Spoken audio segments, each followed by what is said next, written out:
actualization is yung nasa highest potential of an individual, a state of self-fulfillment na.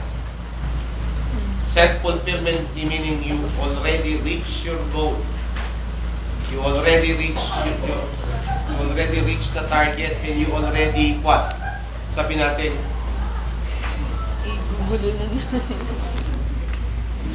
ikaw yung nasa highest peak of your career ka na. Okay? In which people realize their highest potential. Doon mo lang nalalaman yung nakakatulong mo na sa ibang tao. Hindi ka nakaka-istoko sa tao. Diba? Yung extreme needs represent desire to be respected for a particular skills. Gusto mo maging famous. When we say safety needs represent the person's need to be protected against deprivation in the future.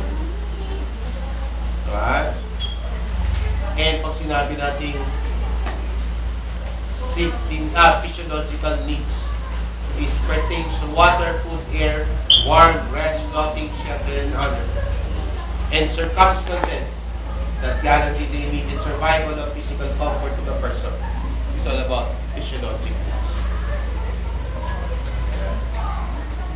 Meron din tayong reason why we fail. Alamin niyo yan, papa-enumerate ko sa isang yun. Number 1 is unfavorable hereditary background. Mga naman ng masasamang ugali. Okay, na hanggang ngayon, dala-dala mo pa rin. Okay? Well, lack of well-defined purpose in life. Ano bang purpose in life mo? Lack of ambition to aim high. Masyadong mababa yung iyong pangarap sa buhay. Pangarap mo lang napakasimple. Makakain, makatulog, gumala. Ang tawag sa'yo, katuga. Aring tulog, gala. Ang katuga. Masko. Ang iyong boto, di bali ng tamad, hindi naman pako. Diba? Yan, lack of ambition to aim above. Parang napakababaw ng pangarap mo sa buhay. Diba? Insufficient education. Ayaw mo naman mag-aral. Diba? Tamad mag-aral. Yung iba, hindi raw sila kayang pag-aralin. Yung iba naman, gumagawa ng parang para makapag-aral. Diba? Diba? Pinag-aaral nun, paloko-loko lang naman. Lack of self-discipline. Diba? Sabi natin, ill health. Hanggang ngayon, di pa gumagaling yung TV mo. Mag-antibiotic ka. Atin. Si Cherry, di ko lang alam kung yan, procrastination. Tamad! Lack of persistence. Hindi natin, di ka matyaga. Negative personality. Di pa nga tapos ang laban, umaayaw ka na. Nega ka, di man nega. Negra, ay, hindi negra. Hindi natin. Pessimistic ka. Ang opposite ng pessimistic is optimistic. Optimistic front. Uncontrolled desire for something for nothing. Ginagawa mo isang bagay. Bakit? Wala lang. Trip ko lang. Gusto ko lang. Forgiver, trip lang. Lack of well-defined power of decision. Hindi ka makapag-decide. You let others to interfere in your own life. Diba? Iba naman is over-cautious. Ayaw manalo. Ayaw matalo. Ingat. Diba? Iba superstition. Mga false notions. Masabi natin mga maling paniniwala. Naniniwala sa sabi-sabi. Yung iba, prejudice. Masyadong mababaw. Narrow-minded or injustice. Sabi natin, hindi niya ma-justify kung bakit kailangan gawin isang bagay na yun. Tingin niya sa isang bagay na is what? Hindi importante.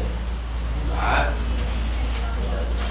Lack of concentration of effort. Bakit? Para kang kitikite.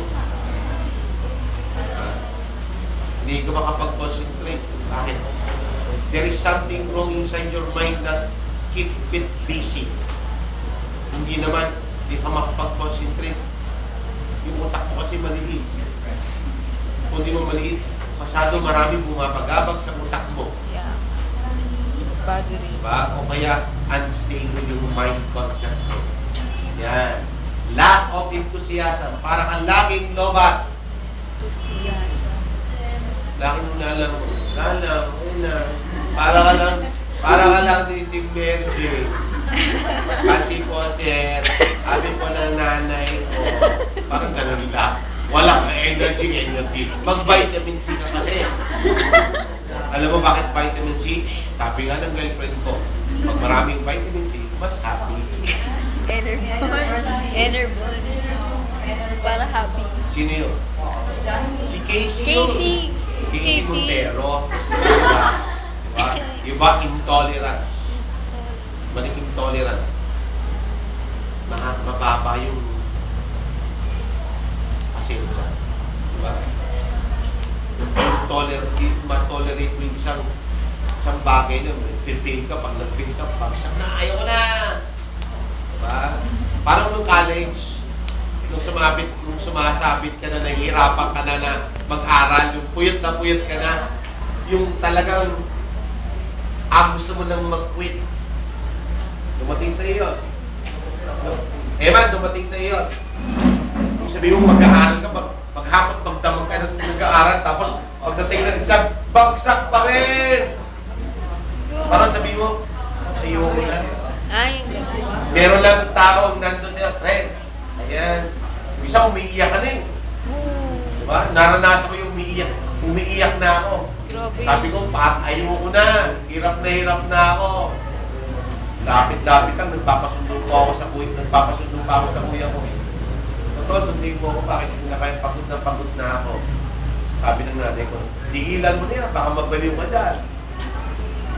Kung di mo kaya, quit ka na. Sabi ko, hindi, kaya ko to. Kung may girlfriend ka, pwedeng nag-focus sa'yo. Merong ibang tao, hindi ka niya i-focus, itataw na. Hindi mo kaya, tigilan mo na yan, mag-quit na tayo. Hindi na daw. Lipat na lang tayo ng ibang course. Magpapalit ka na naman. Kaya, lipat tayo ng ibang school, mas madali dito sa ibang school. Diba? Ang hirap naman dito sa nasa, lipat na lang tayo, saan tayo nilipat?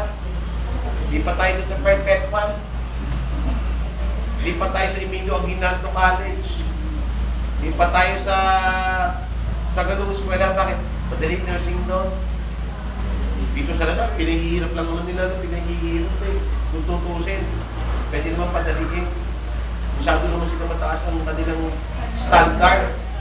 Gusto nila lahat ng estudyante kasi gagaling nila. Pagdating ng board exam, pasado ka rin. Kahit graduate ka ng Perpetual. Kasi estudyante yun. Diba? Eh, sabi mo, nag-quit ka. Start ka na naman ng panibago. O pilitin mo isang bagay na hindi lang talaga para sa'yo. Mahirap yun. Mahirap pahinungin ang mangga ng pilit. Masin. Right? Sabi natin, intolerance, inability to cooperate with others. Hindi ka marunong makisama. Diba? Gusto mo pakikisamahan kita. Diba? Sabihin mo, may sarili kang mundo. Hindi naman, ayaw mo ng pinakikialaman. Gusto mo, ikaw lagi ang tama. Dahil ikaw ay mayroong tama. Meron mga ganito, meron mga estudyante ganito. Dati, previously, talagang hindi mo may tatama yun. Yung creation nga na, kahit anong katwiran yun, hindi tumatanggap yun. Sige, okay lang yun. Alam namin pinagdadaanan mo. Yun na lang biro mo sa kanya. Okay lang yun. Sige, tama ka. Hindi na kita convince. Eh, bakit naman sila talaga naman kayo? Oo. Ay, gano'n. Hindi naman eh. Taga-silang eh. May kumita ka silang. Dapat silang. Alfonso ka naman eh. Eh, gusto nyo na yung mga tono. Eh, rin yung tono rin eh. Imos. Imos yung hindi naman gano'n ng tono kaya. Taga-silang. Well, taga-silang. Eh, siguro dito eh, lagi ka lang sa loob ng bahay. Hindi ka nagsasalita yung mga yung tanong kung salita kaya ako ng tono. Diba? Oh, lagi ka lang sa bahay eh, wala kang kausap. Kaya hindi mo alam paano magdang ng punto. hindi naman sa hindi, kasi yung mayroong taal din ng taga silang yun. Parang taal, yung talagang tagaroon talaga na sabi natin, gala, hindi man gala, lihiti mong tagaroon na may punto. Ito, may punto ko rin naman eh, diba? Okay, may punto rin. Si Venus, minsan may punto, minsan wala.